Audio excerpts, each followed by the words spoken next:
ESPN Saturday Night continues. We've got a highly anticipated matchup here between Carbon and Str8 Rippin. Carbon's going to be the blue team. Str8 Rippin's going to be the red team. As we take a look at the lineups here, Str8 Rippin, like I said, they're red. They bring the lineup of T2, Neighbor, Elamite, and Legit. And on the other side, Carbon, Ghostayame, Shockwave, Gandhi, and Karma. That's their lineup. And here for the call now, Sundance D. Giovanni and Chris Puckett. Thank you, Aaron. So as we mentioned, there's a lot of bad blood here. There's a lot of history, but there's also two amazing teams up there on the main stage. I got to say that this season, starting off, we've seen a lot of great matches, but I have a feeling that this may be the best one we've seen so far.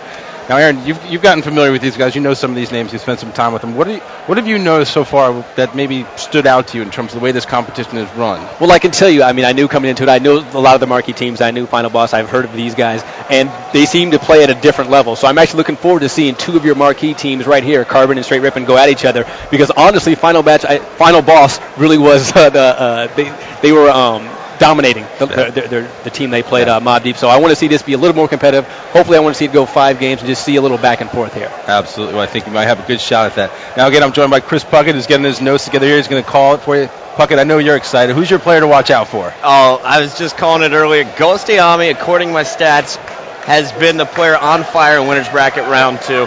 He's outperforming the rest of the 8 guys in this game, and he is getting hot and ready to go. It looks like we're kicking it off right now with Capture the Flag here on Narrows. We're going to start it off with T2, captain of Str8 Rippin.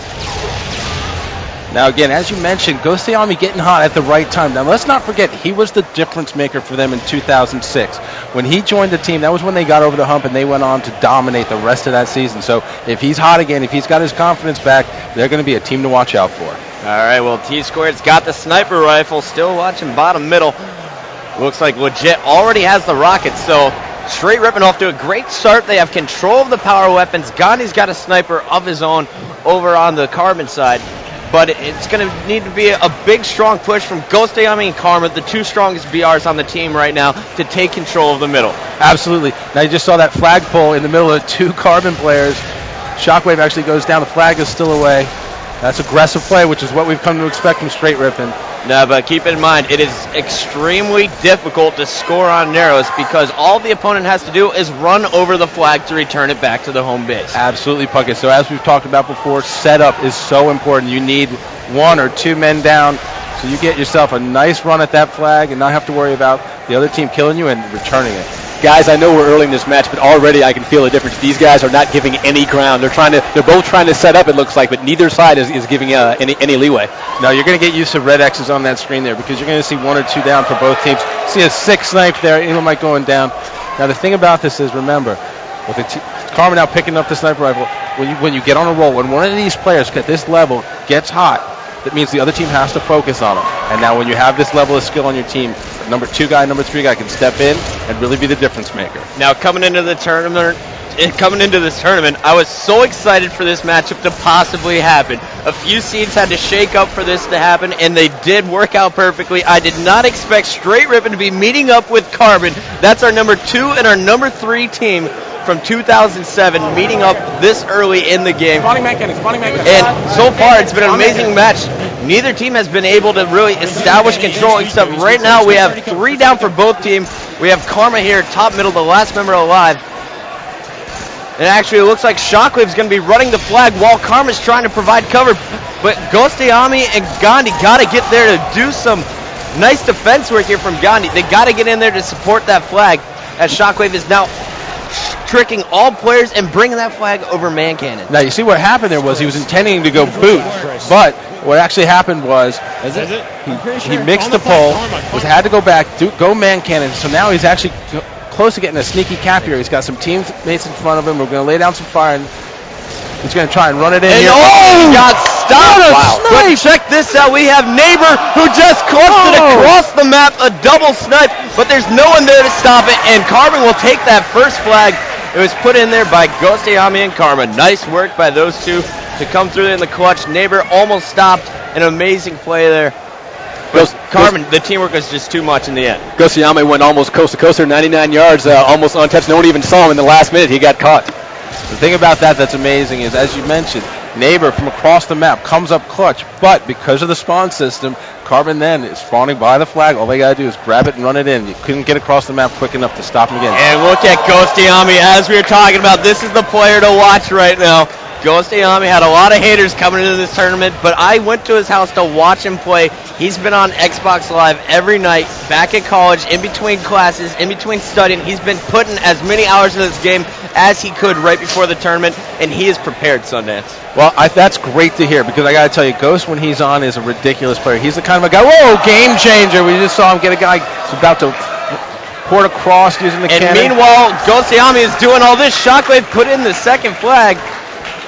And look at this. We are checking out as Ghostyami back in action once again. He's going after the flag, but it looks like Str8 Rippin is going to be able to make a defensive stand here. Shockwave. Going back to Ghostyami now, who's still top middle on a killing spree right now. That's 5 kills in a row without dying. Ghostyami working with Karma there. You see his call signal there, K24. Nice grenade there by Ghost, takes down another player. So 3 dead from Str8 Rippin. Is this what you expected so far in this match? So that's 2-0 in under 5 minutes. I expected the intensity. I expected it to be a back and forth. I did not expect anybody to have 2 flag caps in under 5 minutes. I didn't expect 1 cap for each team, let alone 2 for one team. And while you see Ghostyami doing the dirty, he's still on that killing spree. Karma got the flag all the way out to Gandhi and friends in the middle. Shockwave's going to run this 3rd flag in, and it doesn't look like anyone is in position to stop it, as Shockwave is bringing home the bacon. Ghostyami seems to be putting down any enemy he sees. He gets them on his screen. They're going down. And check this out as the flag is being returned, and there it is. 3-0 from Carbon, That was making a a statement. 6-minute game, folks. A 6-minute game. And you see the former coach of Carbon, Triple X, there in the striped shirt, sitting behind the Str8 Rippin roster, while Carbon, they have a new coach in the red there. That's Ricky, Gandhi's older brother and Karma's roommate. You want to talk about a little bit of bad blood, okay? We've already talked about Gandhi and T2. But you know what? I think Triple X is maybe feeling like he got a little bit disrespected last season. People said he wasn't adding enough. Well, you know what? He's on the other side now, and he's got something to prove, just like these players do. All right, well, let's take a look at the stats here. Ghostyami going off 16, 10, and 6, a positive 10, and he was on an 8-kill spree at the end of the game while they scored 2 flags during that time. That's crazy. I want to point out one other thing that we saw while those stats were up there.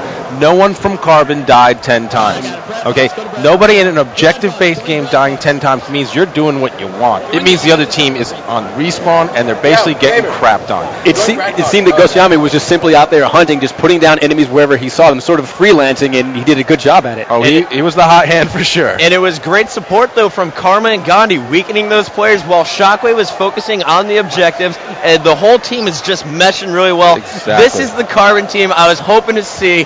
I know they've been putting in the hours, and they're coming out here to silence all the haters. Absolutely. And you know what? And you see trust there, because last year, Ghostyami would not be trusted and supported. They would expect Gandhi or Karma to go on the slaying role. So now what Str8 Rippin needs to do to counter that is they need to come back in this game right here, and they need to make a statement. They need to win big. They need to get somebody on fire. Legit, Neighbor can both go off at a heartbeat. T2, as the coach, as the captain, needs to go into that leadership role and really guide his teammates to a victory here. And I would say a decisive victory, because they just got schooled 3-0. Str8 Rippin did not look like a top 5 team just now. It looked like it could have been anybody out there getting run over by Carbon. I guarantee you by the time this series is over, you will see the real Str8 Rippin. I don't think you saw him in that game. I think maybe Carbon snuck up on him, because you know what? Maybe they've been reading the forums a little too much, and they believe some of the negative hype.